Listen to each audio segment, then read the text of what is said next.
Hello, and at long last, welcome to a brand new project. These projects do seem to be getting a little further away from each other with each one that I undertake, but I think that's partially indecision, right? So after I finished Ezio, I just became enraptured with the model. I loved it. I was really proud of the work that I'd done with that.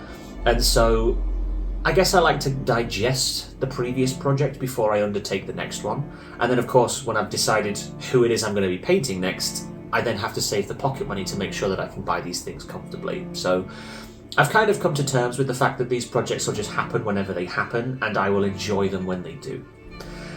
In this project, I'm going to be painting War from Darksiders. And he very much falls into the same category of model as Jak and Daxter. When I was a teenager, I fell in love with those games. You know, the Jak and Daxter games, the characters, the world, the gameplay, like the whole package just sung to me. And so, as somebody who enjoys having a collection, I wanted to kind of immortalise that appreciation for those games by having a model of Jak and Daxter. And War is exactly the same.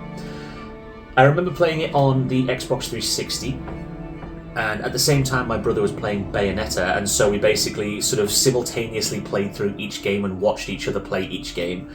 And it was so fun. You know, Darksiders specifically, I just fell in love with. You know, I loved the kind of biblical depiction of the apocalypse. I loved Joe Madureira's art style, and so, you know, the whole game was just eye candy for me. I loved looking at each new demon design or angel design or, you know, a sword, a weapon or whatever. You know, I really do enjoy the art style. And, you know, like I say, the same sort of thing applied for War, where I wanted to have him immortalised in my collection so I could sort of like have that appreciation for the character and the project and the game.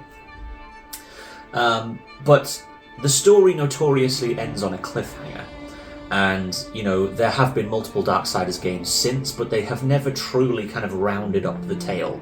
And with the impending release of Darksiders 4, that is hopefully going to be what we get. It's hopefully going to be the conclusion to the tale.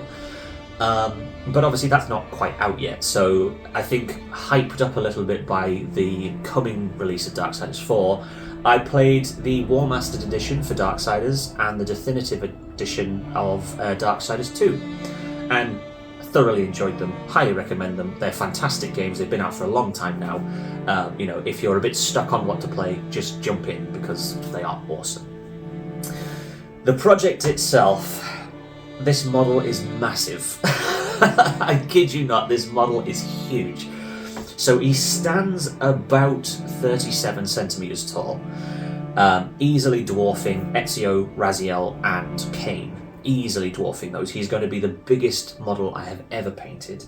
And I'm going to put a link in the description for where I got him from, because the guy who I have sort of dealt with to get these models, he's brilliant. You know, the quality of the prints, I think it's 12K resolution for the actual 3D models themselves, and they are just unreal. You know, the service that I've got each time I've bought from him has been impeccable, and I think it's about time that if I'm going to make all of this about painting models, that I should give credit to the people who actually print them out and send them to me.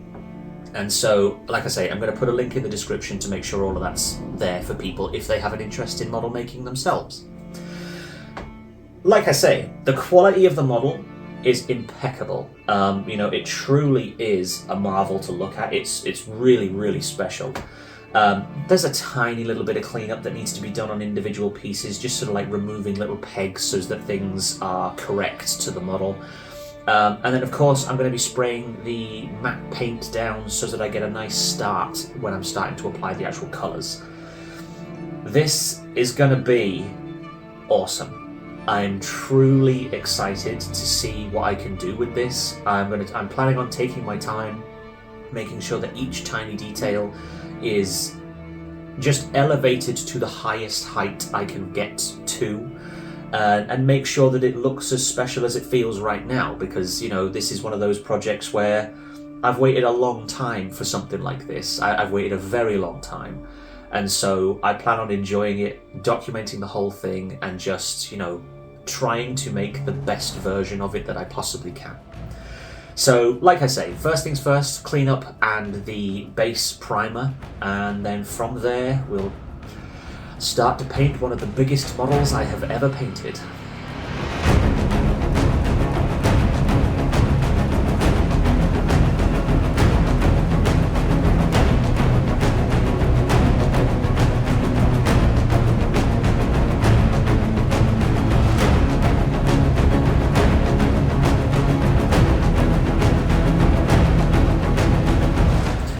So, after a very busy week of painting and drying and painting and drying and trying not to drown myself in spray paint fumes, each piece is now coated.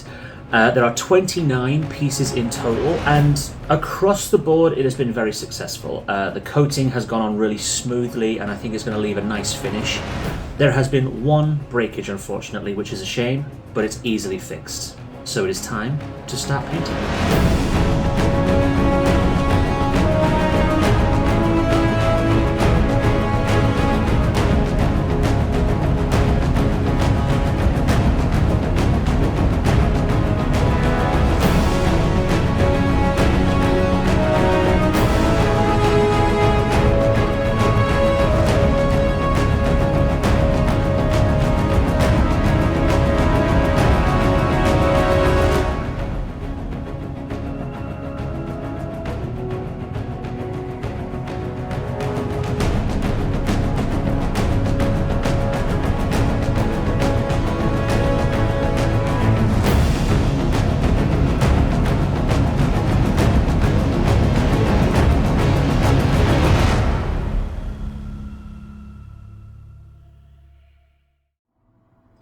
So with each video project that I do, I work on the project. So I'll be painting, I'll be clearing up, I'll be priming, whatever it is I'm doing on that particular day. And sort of as coats of paint are drying or whatever, I like to edit the video at the same time, because it sort of allows me immediate reflection on what I'm doing.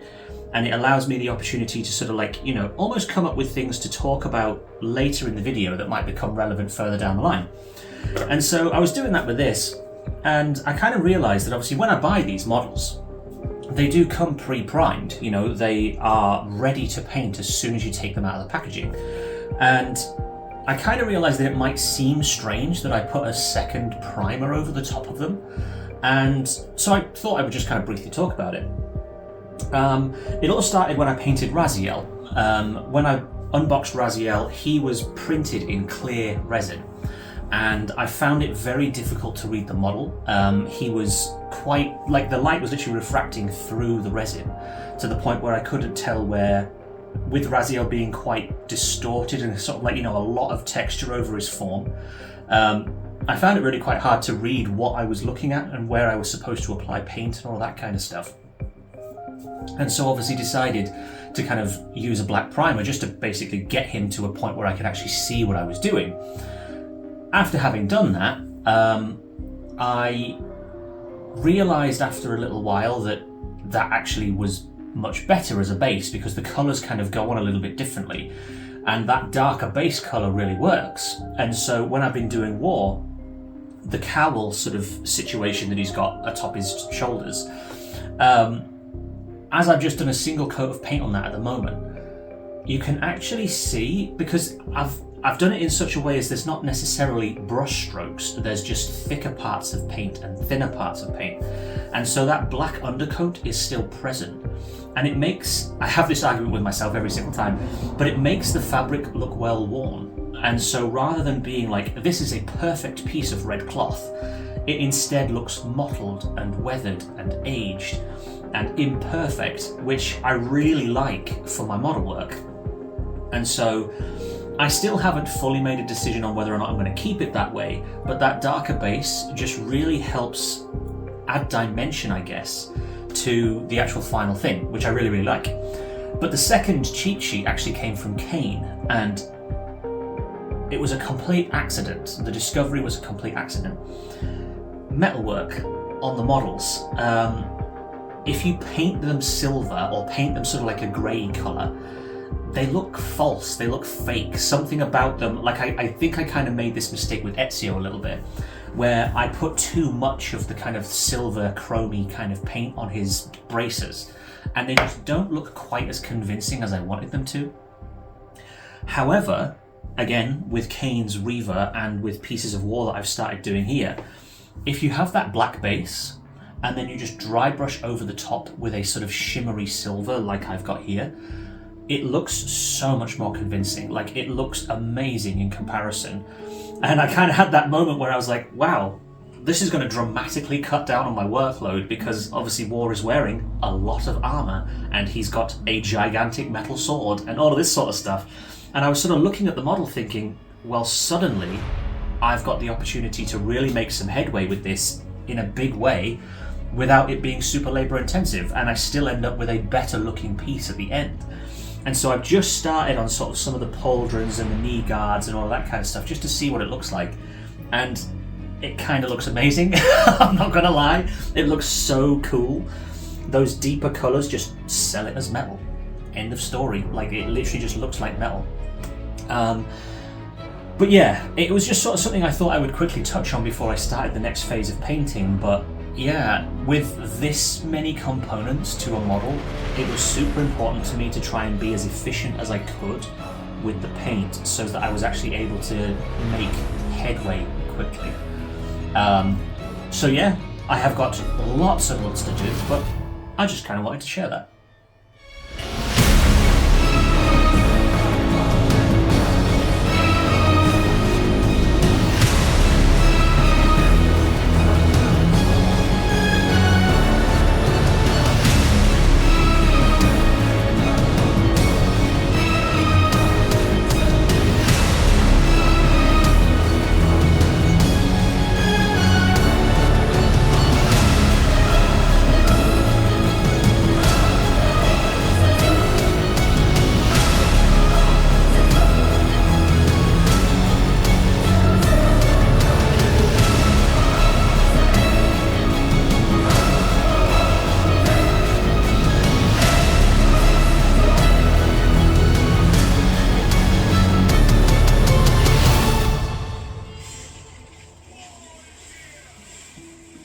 And so after about a week of frantically painting, I have finally completed all of the base colours on War.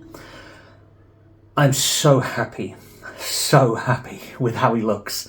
He looks exactly as I wanted him to already, before I've even added anything else to him. Literally just base colours alone, he is so cool to look at. Obviously I haven't even touched the base yet, and that's kind of going to be phase 2 of the model project. But I'm arguing with myself a little bit over a couple of the details before I really start going into the intricate parts of the model. One of those things is the red cloth. It still looks a little mottled, it still looks a little sort of textured, if you like the coats of paint aren't perfect is kind of what I'm getting at here. And I'm inclined to leave it that way. Mostly because, as you saw a moment ago, I've been playing the first game, Darksiders, the Warmastered Edition, on the Steam Deck again, and I've actually noticed a couple of details about War himself that I hadn't really clocked before, and that is that actually quite a lot of his armour is rusty. I think obviously in his character design, with him being one of the 4 horsemen of the apocalypse, there has to sort of be age apparent on him. He can't necessarily look new, if you like. And so that rust kind of pervades most of the armour on his person. I think it pretty much excludes the gauntlet, like the big gauntlet that he has on his left hand, and Chaosy to the sword. Everything else looks like it has a decent amount of wear and tear, and therefore like rust, rain damage, battle damage and things like that. And so, again, for those of you that have watched previous videos of mine, I'm about to go into the detailing phase of the make. I'm about to go into all the nitty-gritty pieces, taking each component piece by piece and just accenting each individual component to the best of my ability to really sort of lift the quality of the model, and so that there's these tiny little details to discover, if you like, as I've gone through. I think sort of learning a little bit from Ezio though, I am potentially going to apply my dry brushing first, then do a little bit of detail work, and then dry brush again afterwards in the event that I need to. Just because when you add those details, they're very fine, very intricate. Say for example, rust on the boots. Something like that is going to be very fine and almost imperceptible. And then if you dry brush over the top of that, it kind of muckies the quality of the actual final paint job, if you like. And so I think what I might do is sort of dry brush a little bit just to kind of get a little bit of that on there, and then do some texturing. So like I say, like rust work, battle damage, blood potentially, things like that, so that I can then hopefully by the time I have finished it those details haven't been lost behind a coat of dry brushing, if you like. I want to try and keep them forward. If I'm going to put the effort into actually making them look a certain way, I want it to be able to still come across, if you like. Each component is going to be treated individually, so each component is going to have sort of detailing work done on it. And you know, this is the bit where I really have fun doing this part. You know, sometimes base colors can be a chore. Detailing is just fun because you really get to sort of look at the story of the model and really get to take it in and, you know, just go to town on what you think might be happening around War and what might sort of actually be affecting his person as he's, you know, doing whatever he's doing, which I think is beheading demons.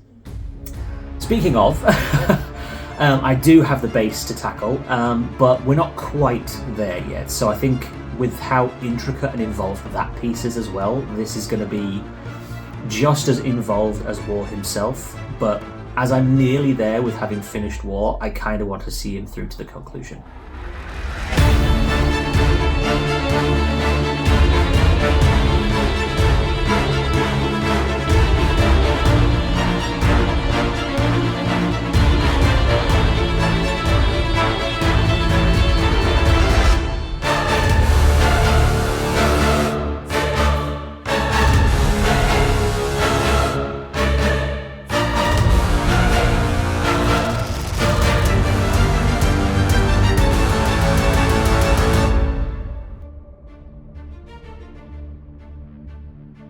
So a little goal that I set for myself that I haven't really spoken about as part of the video is I really wanted to get War himself, like the character himself, finished before the end of the year. I don't know why I set myself that goal, if I'm completely honest with you, but I have managed to achieve it regardless. There are still a few details to add. You know, I really want to kind of double down on some of the blood spatter detailing and things like that once the base is finished. Because obviously that is part of the context of the situation, if you know what I mean, like how he's decided to dispatch this demon will kind of inform how he fought it, will inform how I put the blood spatter on his model. And so I'm not going to commit to fully finishing him until the base is completed as well.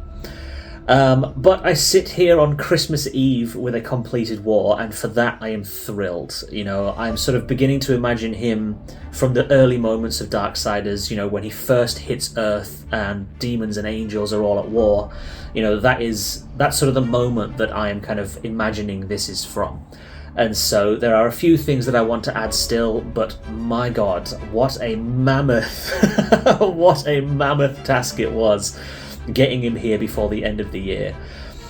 It kind of goes without saying, I am thrilled with how he looks so far, and I think the base is only going to add to the excitement that I feel for this model. It is such a privilege to be able to paint it, if you know what I mean. It is so special and really does tick a box for me in terms of having this finally in my collection. You know, he's going to be really special amongst, you know, the work that I've done so far.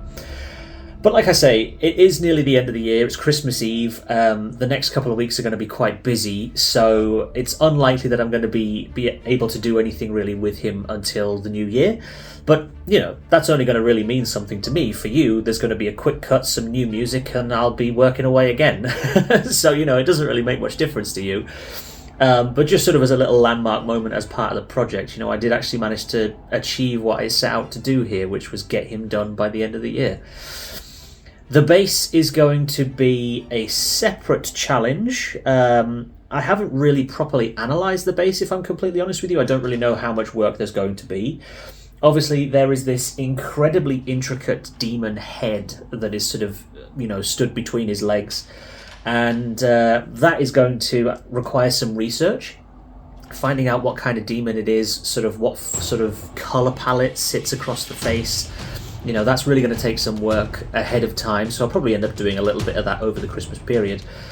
But the earth textures and stuff around it, sort of where all these spikes are protruding, I'm kind of hopeful that that's not going to take too long, because normally when I do these kinds of projects, the bases somehow just spin together so much quicker than the actual model itself, presumably because there's less detail there to draw the eye towards the actual model. But yeah, the process begins anew. We start with base colours, we move on to washes and dry brushing, detailing, and then completion. So hopefully it won't be too long until I can actually stand this proudly amongst my collection as a finished model.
I have been making stuff for a very long time, much longer than the lifespan of this YouTube channel. You know, I've been drawing, painting, sculpting, writing even, for a long time. And I think as a creative person, it's the easiest thing in the world to reduce yourself based on the ability that you perceive yourself to have. It's very easy to reduce the quality of the thing that you have made because you could have seen it better, or you could have done something differently, or whatever the case may be. It's the easiest thing in the world to just belittle what you've made. Every now and again, though, you'll make something that kind of quietly impresses you, shows you what you're capable of, shows you that you do actually have some sort of ability that goes beyond what your worst parts of yourself expect you to have. And I think I've kind of done that with this one. Previous model projects, there's always been small criticisms, right? You know, there's always been something that hasn't been perfect. There's always been something that maybe impatience has caused me to cut a corner, so it's actually reduced the quality of the final piece. Or maybe an accident has happened partway through and a part ended up getting broken, and that has reduced the quality of the final piece. But every now and again, you have those projects where everything goes to plan. Everything is perfect. Everything goes together, and everything gets finished to an incredibly high quality. And again, that is War.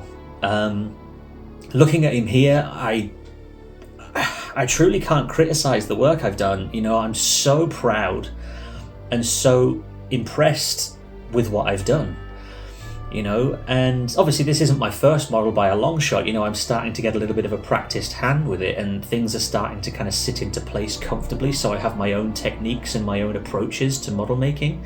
And so, you know, I think sat here now, I should probably acknowledge the fact that I'm getting better at it. You know, I am getting good at what I'm doing, and that's really cool. You know, that's such a honor, I guess. You know, it's, you know, having the ability to actually sit here and improve a skill or a hobby or whatever that you want, that you love.